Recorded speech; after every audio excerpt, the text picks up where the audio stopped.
Magandang araw po. Sana po'y nasa mabuti kayong kalagayan. Ako po ulit si Obit. At eto na po, ang pagpapatuloy ng kwento ng ang kinatatakutang araw ng mga taga-baryo. Ikawalong tagpo. Pakinggan natin.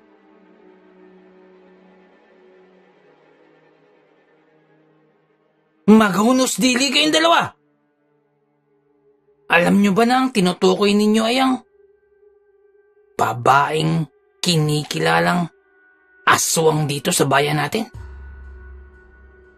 At kung igigiit ninyo ang ganyang paniniwala, hindi nalalayong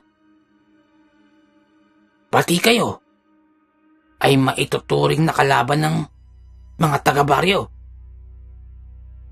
Maging ni Mang Solomon. Natikom namin ni Lindo ang aming mga bibig matapos mapagsabihan ni Lolo. Ipinaliwanag namin sa kanila ang mga nangyari kasama si Tiyo. Sinambit namin ang katotohanan tungkol kay Matilde. Ngunit,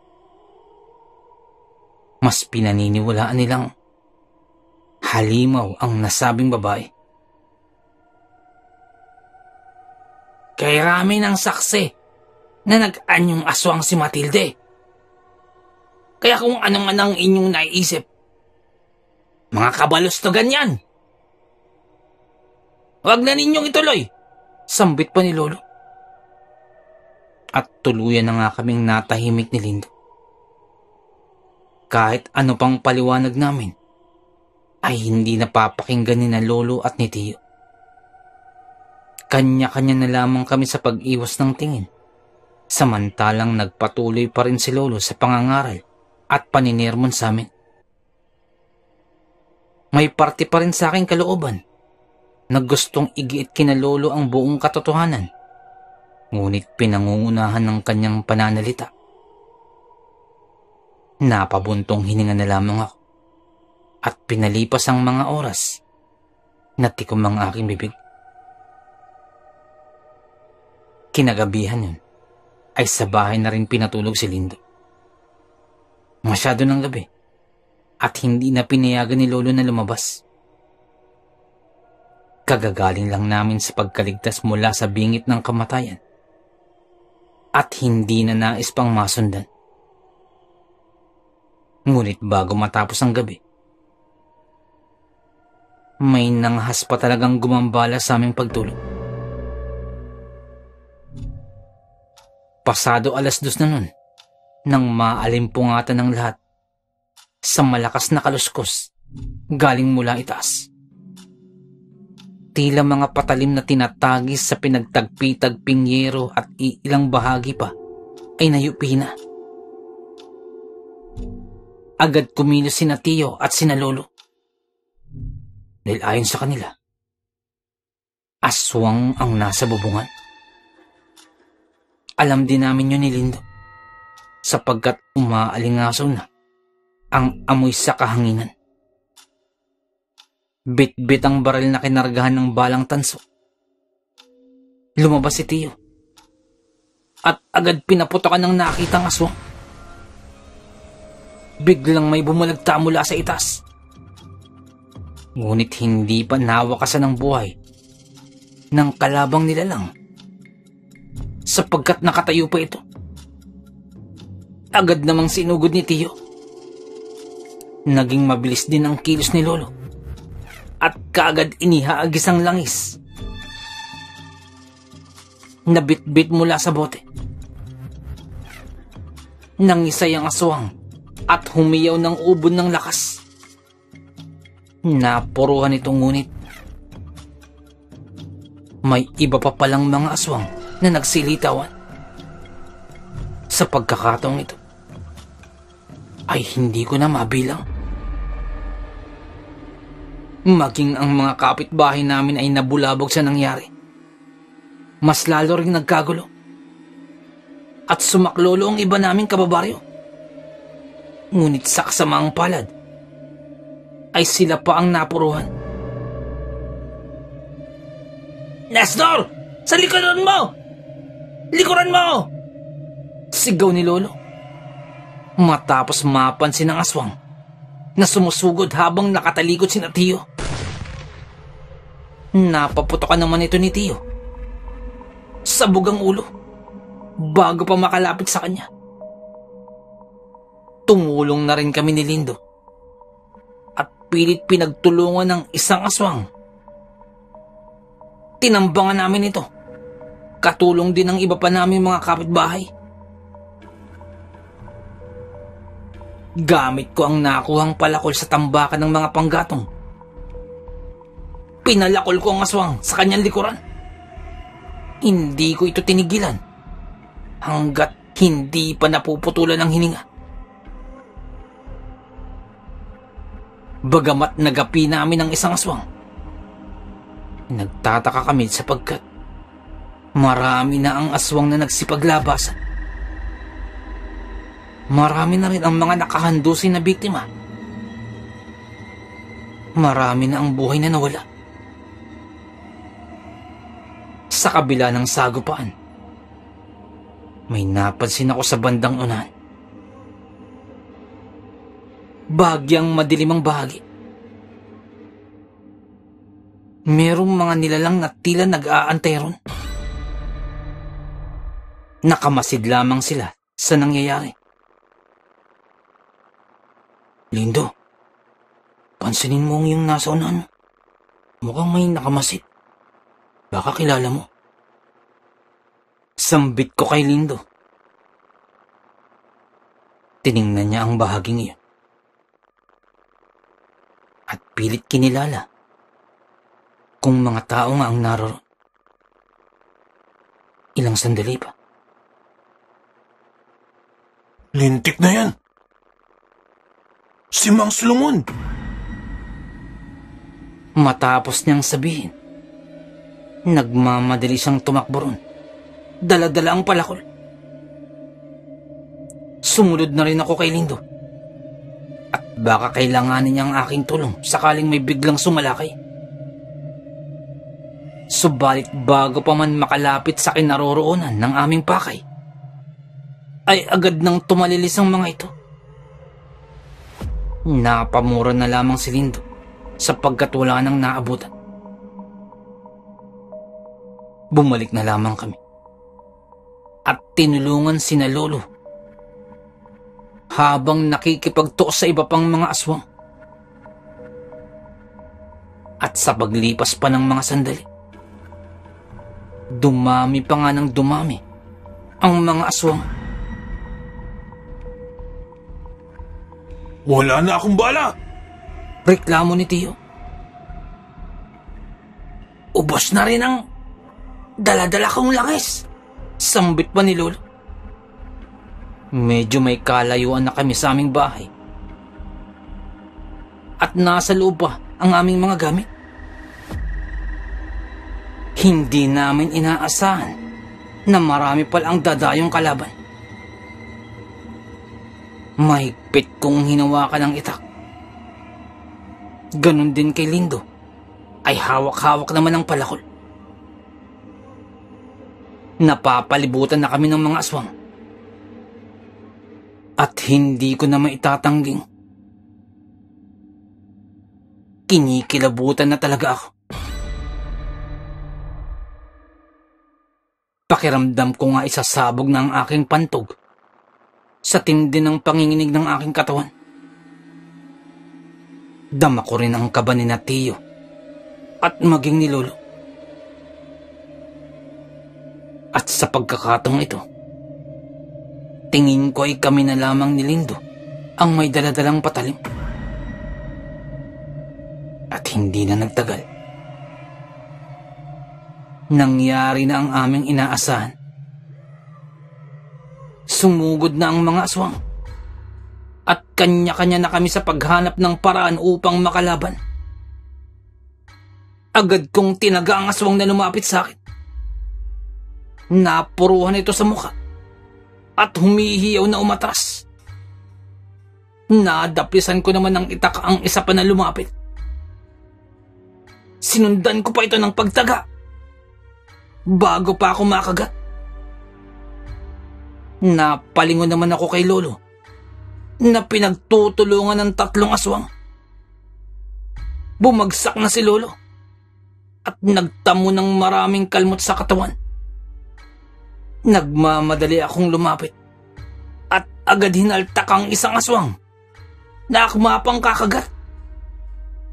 Walang pagdadalawang isip na itinara ko ang itak sa kanyang leeg. Agad ko namang sinunod ang isa pa at ginilitan ng leeg.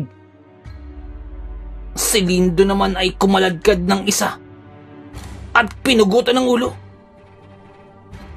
"Sinestar! Sinestar!" sigaw ni Lolo, sabay turo sa kinaroroonan ni Tio. Buhat dun ay napasigaw na lamang si Tio matapos sakmali ng aswang sa balikat. Kinagat din siya ng isa sa hita. Duguan na rin ang magkabila niyang braso. Nagmadali na kaming nagtungo. Ngunit bago pa man kami makalapit, may dumaang mga palaso sa harapan namin. At agad-agad na bumaon sa uluhan ng mga aswang. Sabay-sabay na bumulagta ang mga ito.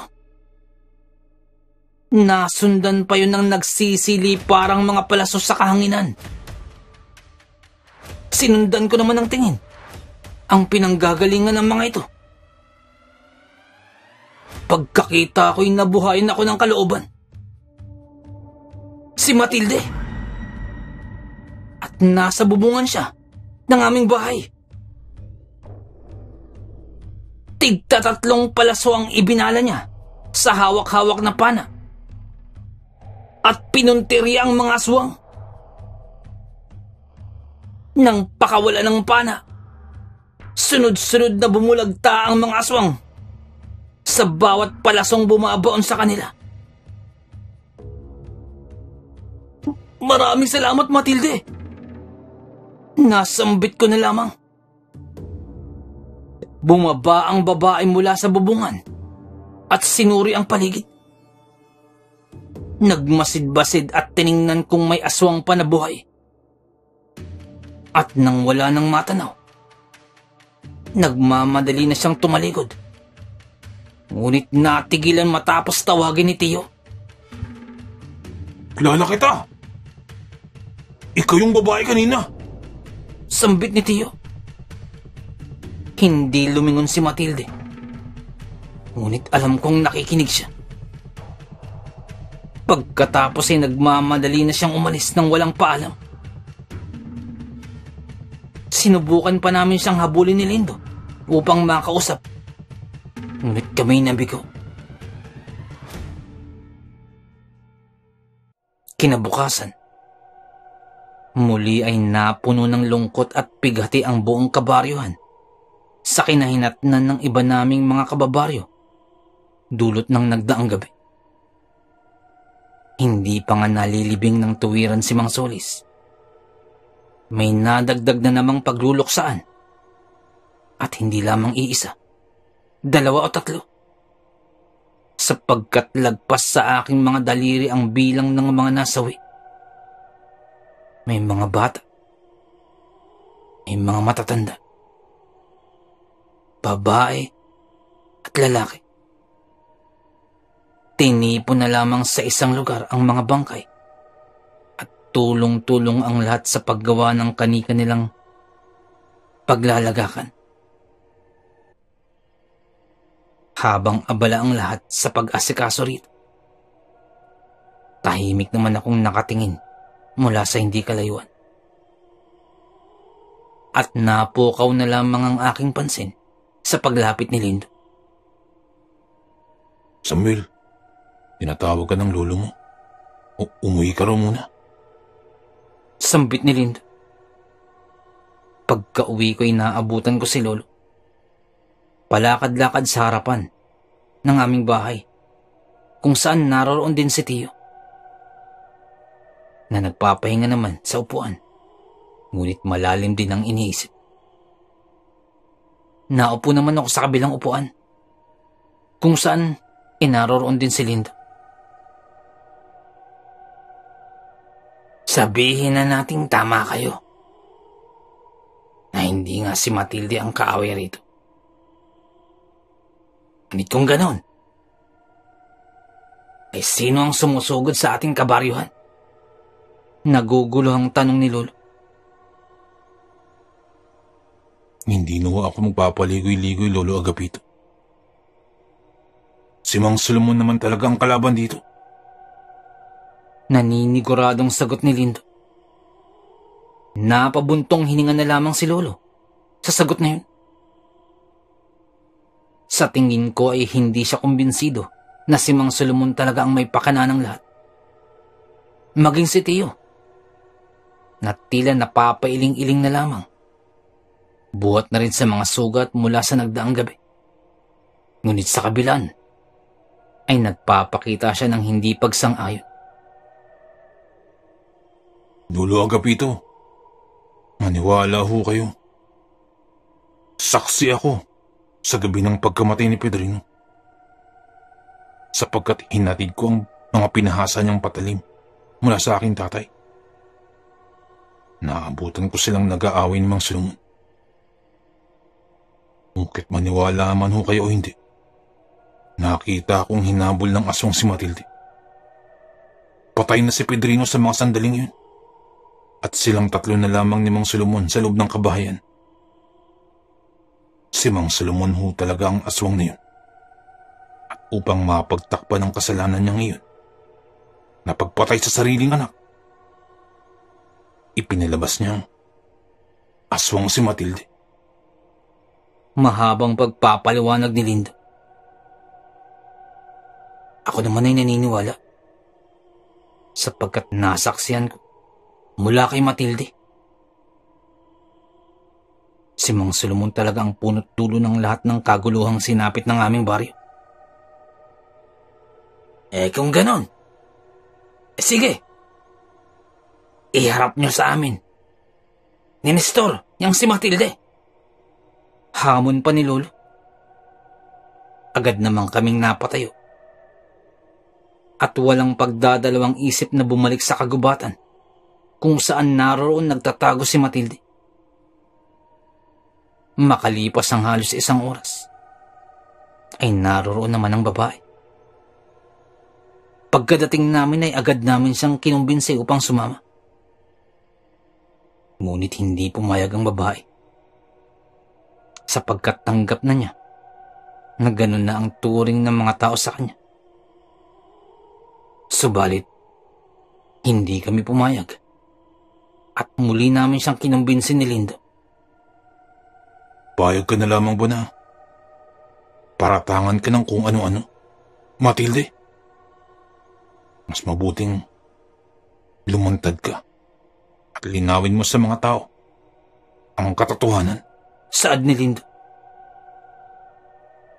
Isipin mo rin na ito'y magandang hakbang upang mabigyan mo ng hustisya ang pagkamatay ni Pedrino. Na si Mang Solomon ang pumatay sa kanya, hindi ba? Paghiganti mo siya. Pananagutin natin ang tunay na may sala, ang kanyang ama. Dugtong ko naman. Saglit na napaisip si Matilde at pagko'y nakumbinsi rin sa wakas. Sumama siya sa amin sa bahay. At dun ay nagkausap sila ni na Lolo at ni Tio. Sinabi ni Matilde ang lahat-lahat ng kanyang nalalaman nung gabing yun. At sa kung ano pa ang kanyang nalalaman tungkol kay Mang Solomon. Sa pagkakaalam ko, may malubang sakit si Mang Solomon at wala na itong lunas. Humingi siya ng tulong sa isang aswang at nagpayanggaw. Gumaling siya sa kanyang karamdaman Ngunit ang naging kapalit ay pagiging aswang. Nalaman ko ang mga bagay niya nung narinig ko ang usapan niya at ng kanyang bisita. Sinabi ko ang mga bagay niyan kay Pedrino, ang aking asawa. Ngunit nung gabi ding yun, ay nagkaaway kami. Iyon din ang gabi na napatay ni Mang Solomon si Pedrino. Tumakas ako upang makaligtas, ngunit kinabukasan na lamang ay nalaman ko na nasa akin ang paratang at sisi. Pinalabas ni Mang Solomon na ako ang may gawa ng lahat, na ako ang aswang na dumadayo sa baryong ito upang kumitil ng buhay ng mga taga-baryo. Sa 8 araw ng bawat buwan, gayong siya lamang ang may pakananon, si Mang Solomon. At bilang kapalit naman ng kanyang paglunas mula sa karamdaman, ang pagiging aswang niya. Kasama yan sa kasunduan. At parte rin ng kasunduan ang lahat ng tao sa baryong ito na silang pagpepiestahan sa nabanggit na petsa. Pagsasalaysay pa ni Matilde. Hindi makapaniwala sina lolo at tiyo sa mga narinig. Ako naman ay nagngangalit ang aking kalooban. Napakawalang hiya ni Mang Solomon. Ipinain niya ang buong baryo. Biniligtad niya rin ang kwento at palabasin na si Matilde ang may kasalanan ng lahat. Kung ganon, alam na natin kung sino ang kasunod na tutugisin. Sa puntong ito, nagkaisa kaming lahat upang supilin na ang tunay na may sala, si Mang Solomon. Agad kaming naghanda at nag-ayos ng mga kagamitan upang ipanlaban sa mga aswang. Ayon na rin kasi sa salaysay ni Matilde, maraming aswang ang kakampi ni Mang Solomon na hindi nalalo yung maaari niya itong hinga ng tulong o mautusan upang makalaban kami at hindi makalapit sa kanya.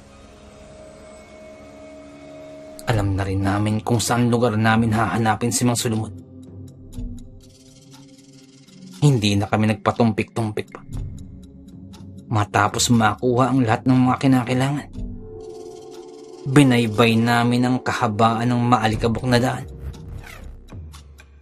At makalipas ang halos 4 na oras, narating din namin ang aming pakay. Sa likod ng bulubunduking bahagi ng aming baryo, may nakatayong malaking bahay na gawa sa kahoy. Bagamat tanaw na namin ito mula sa kalayuan, naaamoy na rin namin ang banta ng mga aswang. Magsipaghanda na kayo. Panigurado, mapapasabak tayo sa labanan. Saad ni Lolo. Nagsipagsunuro naman kami. Dahan-dahan kaming lumapit sa bahay. At sa bakuran pa lamang, nagsimula na ang labanan. Mga inutil! Bakit hindi ninyo magawang mapatay ang mga taong yan? Mga tao lang sila. Pangkaraniwan. May mga kapangyarihan kayo. Patayin sila! Ubusin niyo! Galit na sigaw ni Mang Solomon. Matapos makitang marami sa kanyang tauhan ang nakabulagta na. Pistado ka na, Solomon! Wag na wag ka nang magkaila! Sigaw ni Lolo. Magkamatayan man. Hindi diyan ako mahuhuli. Sagot ni Mang Solomon. At nagsilabasan ng mga aswang mula sa kanyang bahay. Ngunit, nakahanda kaming lahat na naroon sa isang matinding sagupaan.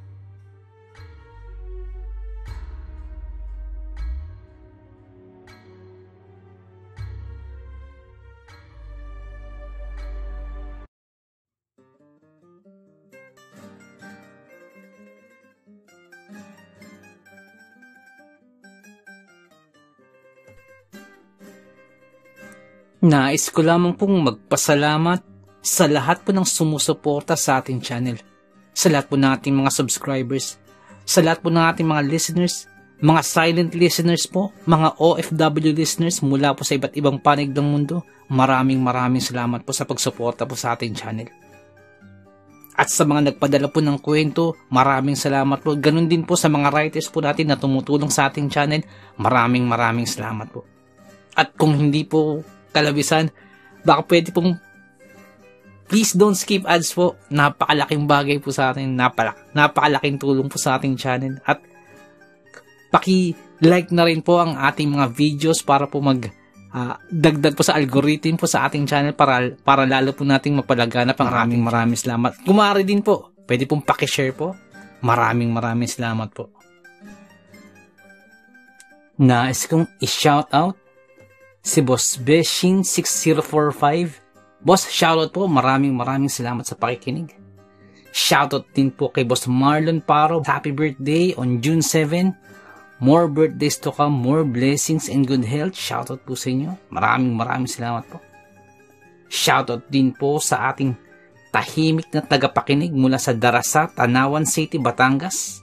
Pa-shoutout din po kina Elijah Bryce, Boss Alia, Briel, at Olivia Norin, Eliza Dankalan, at shoutout din po sa wife po ni Boss Benji na si Ma'am Maylin Dankalan. Shoutout po sa inyo. Ang shoutout pong ito ay mula po kay Boss Benji. Shoutout po. Shoutout din po kay Boss Edwin Villena dyan po sa may Alabang, Muntinlupa City. Shoutout po. Shoutout din po kay Boss Deding Meral. Shoutout po sa inyo. Shoutout din po sa mga taga-barangay Banban, Pekino, Kalinog, Iloilo. Shoutout din po kay Jepoy, kay Jessa, at kay Fritz. Ang shoutout po ito ay mula po kay Ma'am Annabel Apruebo. Shoutout po sa inyo. Shoutout din po kay Boss Bulag na Anghel. Boss, shoutout po. Maraming salamat po. Nais ko lamang pong i-shoutout si Boss Ruel Verano, dyan po sa may Cebu. Shoutout po sa inyo, boss. Shoutout din po kay Lola Cording ng Suha, San Teodoro, Oriental, Mindoro. Shoutout po sa inyo dyan. Ang shoutout pong ito ay mula po kay Boss Andy Galoso. Shoutout po. Nais ko lamang pong i-shoutout si Boss Sol Luna. Boss, shoutout po. Maraming salamat po sa pag-share po sa ating kwento. Salamat po, boss. At shoutout din po kay Boss Dipred. Boss, maraming salamat po. At kung may time po kayo, bisita lang po sa channel po ni Boss Dipred. Dipred Mystery Files. Magaganda po ang kwento ni Boss Dipred. May time po kayo, bisita lang po sa channel po niya. Shoutout po sa inyo. Nais ko lamang pong i-shoutout ang mga taga Vesta Grande, Barangay Santa Cruz, Antipolo City, at sa Marcos family. Shoutout po from Boss Fernando Marcos. Shoutout po sa inyo. Maraming salamat po. Shoutout din po kay Boss Jason Moslares. Shoutout po sa iyo, boss. Nais ko lamang pong i-shoutout si Ma'am Dalisay Concepcion. Shoutout po sa inyo, ma'am. Nais ko lamang pong i-shoutout si Boss Jimmy Kua. Shoutout po sa inyo. Maraming salamat po sa pakikinig. At shoutout din po sa may Samahang Maralita, sa mga tagapakinig po dyan. Maraming salamat po.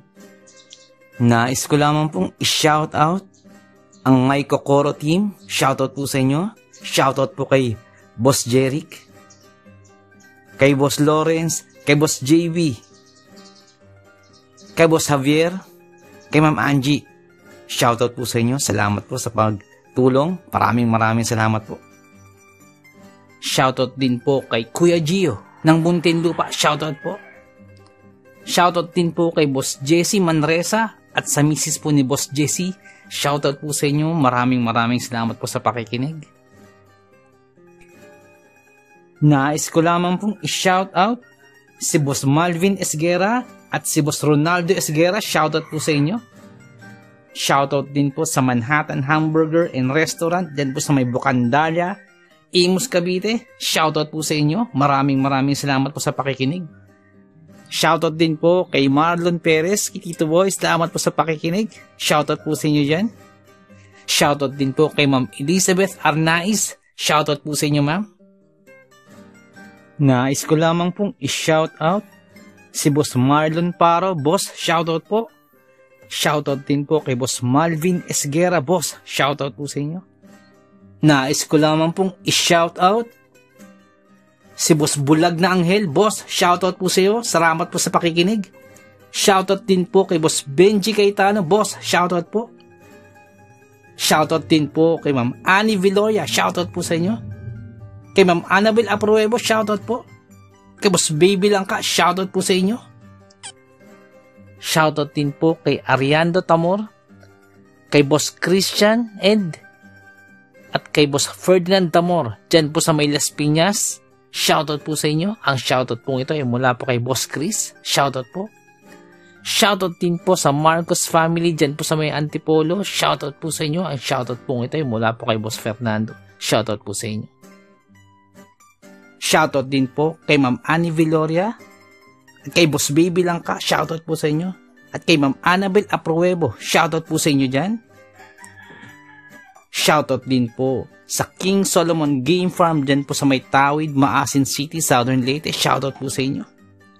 Shoutout din po kay Ma'am Rosie de Mesa. Ma'am, shoutout po. Shoutout din po kay Boss Real Mix Vlogs. May time po kayo, bisita na po ang channel po ni Boss Real Mix Vlogs. Shoutout po sa iyo, boss. Shoutout din po kay Ma'am Julie Ruel, kay Ma'am Raquel Punsalang, Ma'am Melania Ruel. Shoutout po sa inyo. Sa family niyo po, shoutout po. Tapos Loreto Ihaan Jr., shoutout po. Sir Ron Pilapi, dyan po sa Kentucky, shoutout sa iyo. Tapos Liay Estoque, shoutout.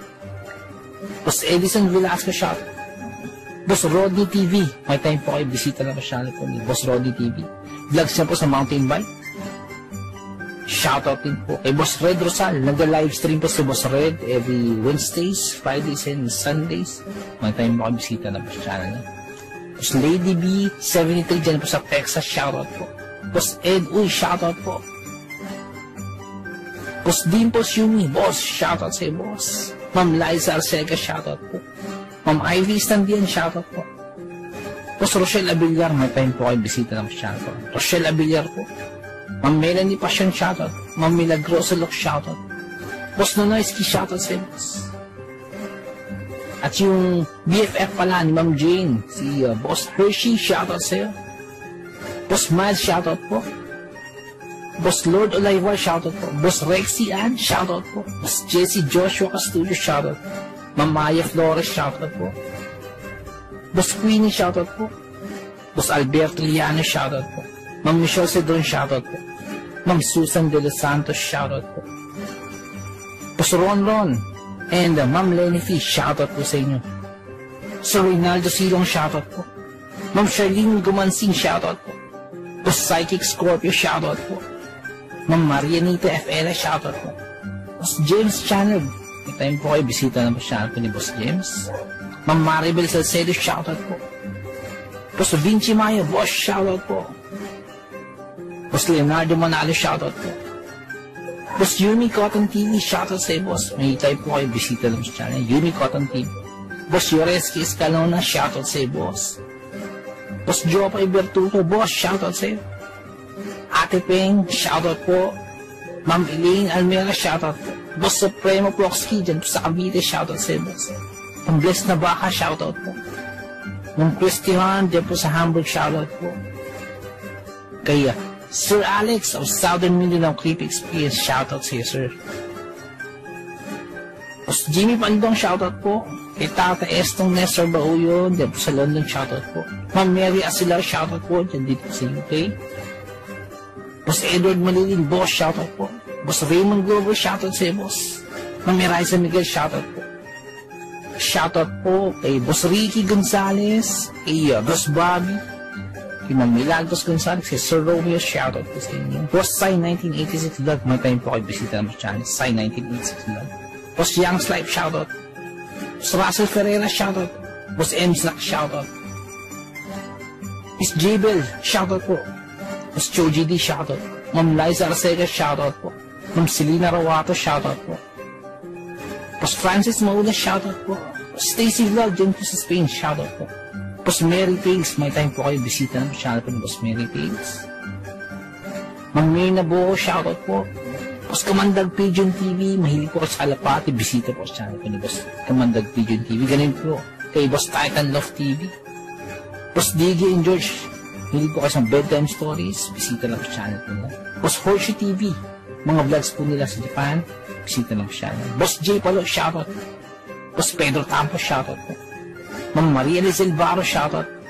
Ma'am Aubrey Delgado, shoutout sa iyo, sa family po, sa husband niyo po. Boss Camilo Aroy, boss, shoutout sa iyo dyan, sa mga taga Southern Leyte. Kay Boss Jesse ang Manuel at Horror Stories, may time po kayo bisita lang sa channel niya. Boss Nico, shoutout sa iyo, boss. Boss Ron Misa, shoutout po. Ma'am Erika Tijano, shoutout po. Boss Angie Tatifuco, shoutout po. Ma'am Ana Sato, shoutout po. Ma'am Eli Cono, shoutout po. Boss Freya Sword, shoutout sa iyo, boss. Boss Resi Madrid, shoutout po. Lutong Bahay ni Ming, shoutout po. Boss Wency 666, shoutout po. Boss John Reina Zacati, boss, shoutout. Kay Ma'am Lea Velasquez, shoutout po. Kay Ma'am Shirley Carillo, shoutout po. Sa mga hindi po nabanggit, pasensya po, bawi po ako next time. So, naibigan po din yung ating kwento. Pakihit lang po ang like button, pati din po subscribe. Pakiclick na rin po ang notification bell para updated po tayo sa ating mga kwento. Kung may nais po kayong sabihin, pakiiwan lang po sa ating comment section. Maraming salamat.